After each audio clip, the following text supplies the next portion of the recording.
హిందూ బంధువులారా అందరికీ జై శ్రీరామ్. నా పేరు Raju Kangiri. Welcome to our facts of India. Bharat మాతాకి జై.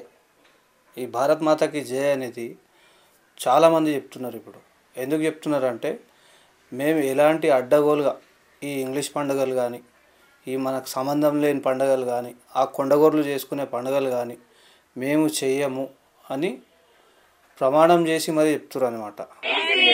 మేమంతా హిందువులం, మేము మా స్వధర్మానికి కట్టుబడి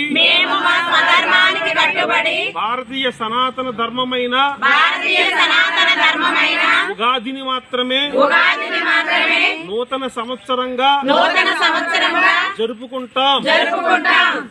డిసెంబర్ 30 జనవరి 1ని నూతన సంవత్సరంగా జరుపుకోం. కొత్త అమావాస్య రాత్రి నూతన సంవత్సరానికి ఆహ్వానం పలుకుతూ రంగురంగుల ముగ్గులు పెట్టుకుంటాం. డిసెంబర్ 31 నైట్ ఎటువంటి ముగ్గులు పెట్టుకోం. హిందూ ధర్మం వర్ధిల్లాలి, భారతదేశం వర్ధిల్లాలి, గోమాత వర్ధిల్లాలి, భారత్ మాతాకి. మన ఒక ఊర్లో మన హిందూ సోదరులు బజరంగ్ దళ్ వాళ్ళ లేకపోతే ఇంకా విశ్వ హిందూ పరిషత్ ఇంకా ఎవరో కానీ వెళ్ళి మన హిందువుల్ని జాగృతి చేస్తున్నారు అనమాట. ఈ పని వాళ్ళొక్కటే కాకుండా ఎక్కడెక్కడైతే హిందువులు ఉంటారో ప్రతి జోగల, ప్రతి ఏరియాలో, ప్రతి బస్తీలో, ఊర్లో, డిస్టిక్లో, మండలాల్లో, ఇంకా మన రాష్ట్రంలో, భారతదేశంలో మొత్తం కూడా చేపియాలన్నమాట. ఏమని చేపియాలంటే, ఈ పండగలు ఒక్కటే అని కాదు, ఎవరికో సంబంధించిన పండుగ ఇంకెవరో చేస్తురు. అయితే 31st నైట్ నిన్న చాలా అంటే చాలా కంట్రోల్ అయిపోయారంట మన హిందువులు. మిగతాలు ఎవరు చేయరు, ఇది మన హిందువులు మాత్రమే చేస్తారు. మిగతా 2 మతాల వాళ్ళైతే ఏమో ఇక లైట్గా వాళ్ళు ఎప్పుడు కూడా వాళ్ళు తక్కువ కనిపిస్తారు రోడ్ల మీద. 31st నైట్ రోజు రోడ్ల మీద కానీ లేకుంటే బార్లల్లో, పబ్లల్లో కానీ వాళ్ళు ఎక్కువ కనిపించరు. ఎక్కువ కనిపించేది మన హిందువులే అనమాట. ఈ మన హిందువులు కూడా నిన్న కూడా కొంతమంది చెప్తే వినకుండా చాలామంది చెప్పింటారు. నేనే అని కాదు, నాకన్నా పెద్దవాళ్ళు, మేధావులు ఎంతోమంది చెప్పింటారు. ఏమని అంటే, అది 2000 ఇప్పుడు ఈ న్యూ ఇయర్ అంటారు కదా, దానికి మనకు సంబంధం లేదు, జరుపుకోరాదు, మనకు అవసరమే లేదు అని చెప్పేసి చాలామంది చెప్పారు. చెప్తే ఆ చెప్పింది విన్నోళ్ళు కూడా ఉన్నారు, వినకుండా పోయిన వాళ్ళు కూడా ఉన్నారనమాట. నిన్న ఏమైందంటే, చెక్ పాయింట్లు మొత్తం పెట్టేసి పోలీసు వాళ్ళు మొత్తం ఆరా తీసిరనమాట. సిటీలో ఎక్కడెక్కడ మెయిన్ రూట్స్ ఉంటాయో ఆ రూట్లల్లో పోలీసు వాహనాలు ఆపుకొని వాళ్ళు చెక్ పాయింట్లు పెట్టుకొని చెక్ చేసిరు. కొంతమంది దొరికిరు అనమాట, ఎక్కువ మంది కాదు. మన హిందువుల్లో కూడా ఇప్పుడు కొద్దిగా అవేర్నెస్ వచ్చింది, రాలేదని కాదు, అవేర్నెస్ అయితే వచ్చింది. కాకపోతే ఈ అవేర్నెస్ కన్నా ఇంకా పెంచుకోవాలి మనం, ఇంకా అందరికీ అవేర్నెస్ రావాలి. ఇప్పుడు 100 మందిలో 15-20 మందికి అవేర్నెస్ వచ్చింది, కరెక్టా? ఇంకా మిగతా వీళ్ళు కూడా తెలుసుకొని కొద్దిగా కంట్రోల్ చేసుకొని మన పండుగలు ఏంది, మన ధర్మం ఏంది, మన ధర్మం ఏం చెప్తుంది, ఇవన్నీ చూసుకోవాలన్నమాట. మన ధర్మానికి సంబంధించి మనం జరుపుకుంటే ఎటువంటి ప్రాబ్లం లేదు, ఎవరికి కూడా ప్రాబ్లం కాదనమాట. ఇప్పుడు ఇవన్నీ చెప్పడం ఎందుకు, నేను చెప్పడం అవసరమా ఎవరికైనా కానీ? నేను కాదు, నాలాంటి వాళ్ళు చాలామంది చెప్తున్నారు. ఏమని చెప్తున్నారు అంటే, ఇవన్నీ అడ్డగోలు పండుగలు చేసుకోకండి, మనకు సంబంధం లేదు, అసలు దానికి మనకు ఎటువంటి సంబంధం లేదు, మనం పంచాంగం ప్రకారం వెళ్ళాలి. ఇప్పుడు కొంతమంది ఏం చేస్తారంటే, సాటర్డే ఉంటుంది, సాటర్డే నైట్ వాళ్ళ ఇంట్లోనో లేకపోతే ఏదైనా ఫంక్షన్కో వెళ్ళి ఉంటారు. వెళ్ళినప్పుడు ఏం చేస్తారంటే, 12 దాటంగానే వేయం కదా అని చెప్పేసి బరాబరా తినేస్తారు. ఇక కొంతమంది ఏం చేస్తారు, సండే నైట్ 12 దాటితే మళ్ళీ సోమవారం వస్తుంది కదా, అట్లా అని చెప్పేసి అంటే ఈ కథ ఏంటంటే వెజ్ నాన్ వెజ్ గురించి అనమాట నేను చెప్పేది. సండే నైట్ 12 కానీ సాటర్డే నైట్ 12 తర్వాత కానీ డేట్ మారొచ్చేమో కానీ దినం మారదు. దినం ఎప్పుడు మారుతుంది? మన సనాతన ధర్మంలో పంచాంగం ఉంది కదా, అందరు కూడా ఆ పంచాంగం చూడండి దయచేసి, పంచాంగంలో ఉంటుంది. పంచాంగం చూసి మనం ఏ దినం ఎప్పుడు మారుతుంది అనేది అర్థం చేసుకోవచ్చు. నేను చెప్పడం కాదు, నేను చెప్పాను మీకు. ఏంటంటే ఆ ఏఎంపిఎం అనేది మనకు సంబంధం లేదు. అది ఎట్లా ఏఎంపిఎం అవుతుంది? పంచాంగం ముఖ్యమా, ఈ తారీఖులు ఇవన్నీ డేట్లు ఏఎంలు పిఎంలు ముఖ్యమా?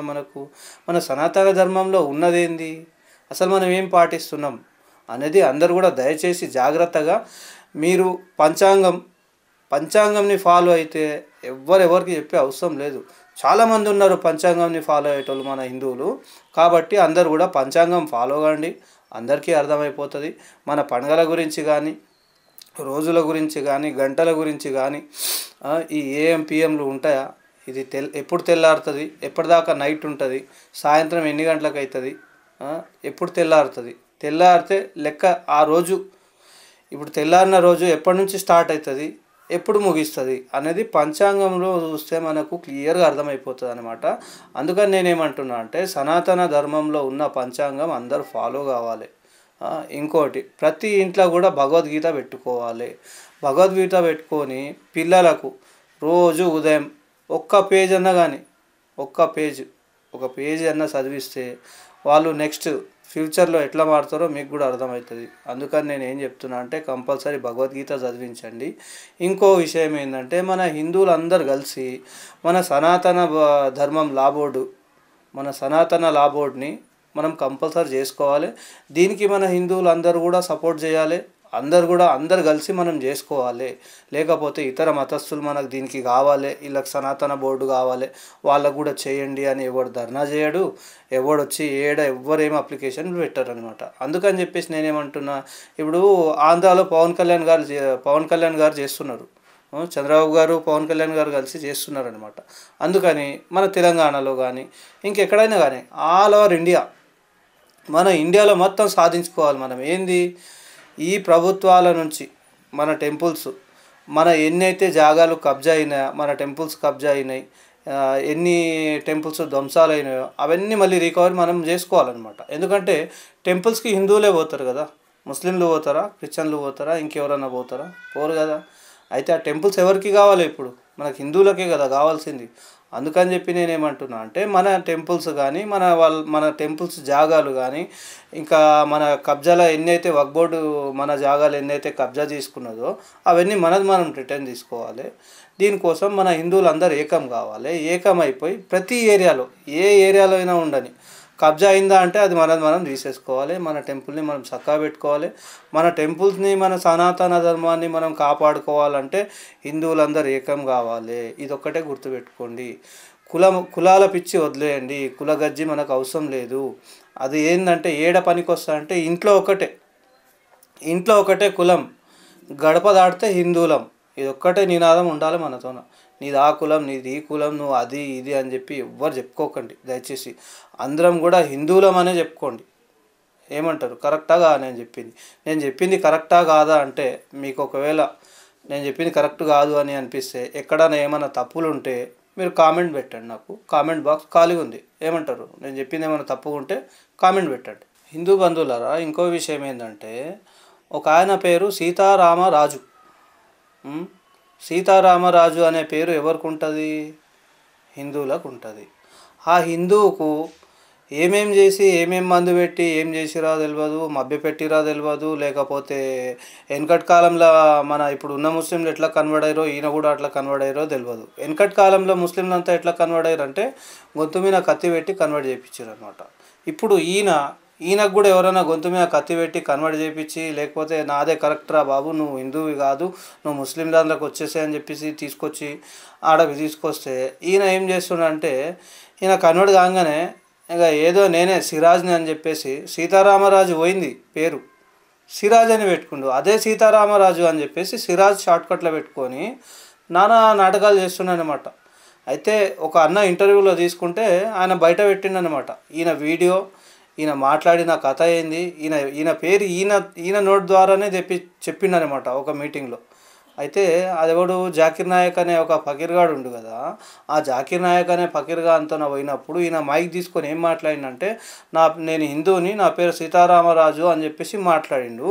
దాని తర్వాత ఎప్పుడైతే వీడు కన్వర్ట్ అయిండో సిరాజ్ గాడు, వీడు కన్వర్ట్ అయినాక మళ్ళీ అడిగితేమో నా పేరు సీతారామరాజు కాదండి, నేను సిరాజ్నే అని చెప్పేసి తెలుగు ఎంత మంచిగా మాట్లాడతాడనమాట. ఆ తెలుగు మాటలు మాట్లాడుకుంటా మెల్లగా మన హిందువుల్ని గుంజనికి చాలు చేసిండు.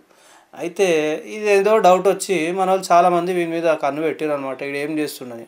అట్లా చేసి ఒక ఆయన, మన న్యూస్ ఛానల్ ఆయన ఫోకస్ పెట్టి పిలిపించి మాట్లాడిండు అనమాట.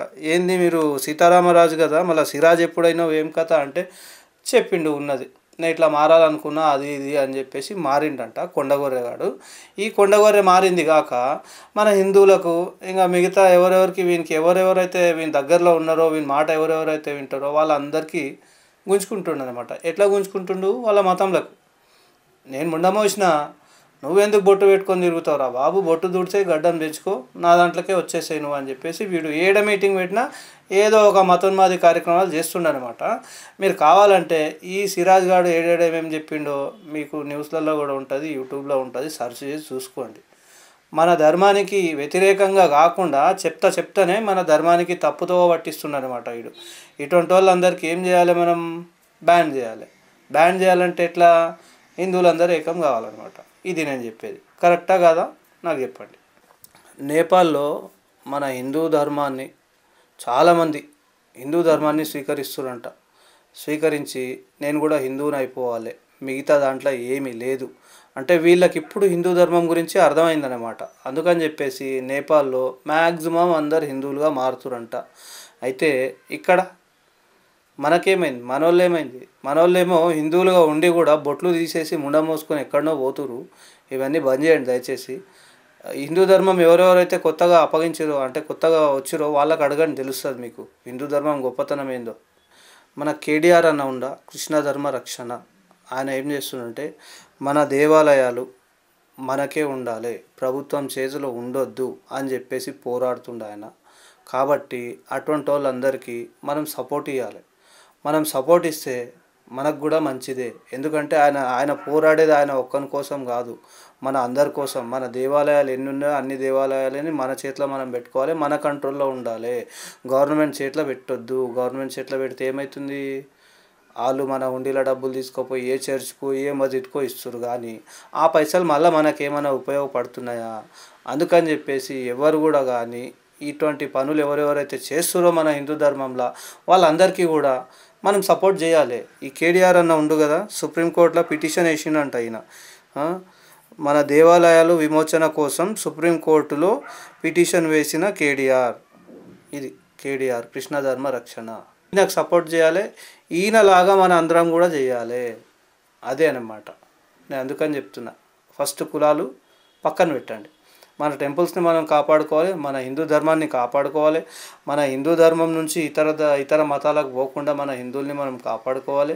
లవ్ జిహాద్కు ఆడపిల్లలు బలి కాకుండా కాపాడుకోవాలి ఆడపిల్లల్ని. ఇంకా ఈ అడ్డం వచ్చిన ఫుడ్డులు బయట తింటున్నాం మనం, చాలామంది తింటున్నారు.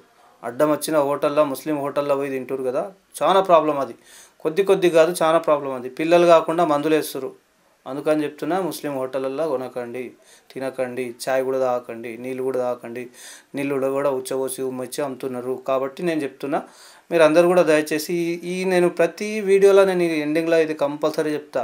ఏమని చెప్తా అంటే, ముస్లింల దగ్గర ఎటువంటి వస్తువులు కొనకండి, తినకండి అని చెప్తా అనమాట. ఎందుకు చెప్తా అంటే అది నాకు తెలుసు, నేను చూసినా కాబట్టి చెప్తున్నా.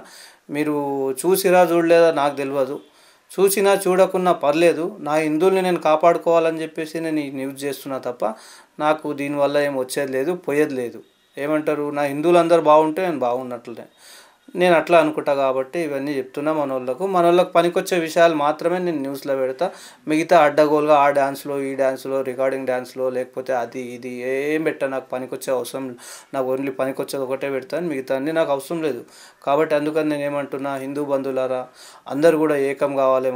మన సనాతన లా బోర్డు మనం తెచ్చుకోవాలి, మన టెంపుల్ని మన కంట్రోల్లో పెట్టుకోవాలి, వీళ్ళకి కాకుండా. అందుకని చెప్తున్నాను, దయచేసి మనం చేసుకుందాం. ఏమంటారు? జై శ్రీరామ్, భారత్ మాతా కీ జై.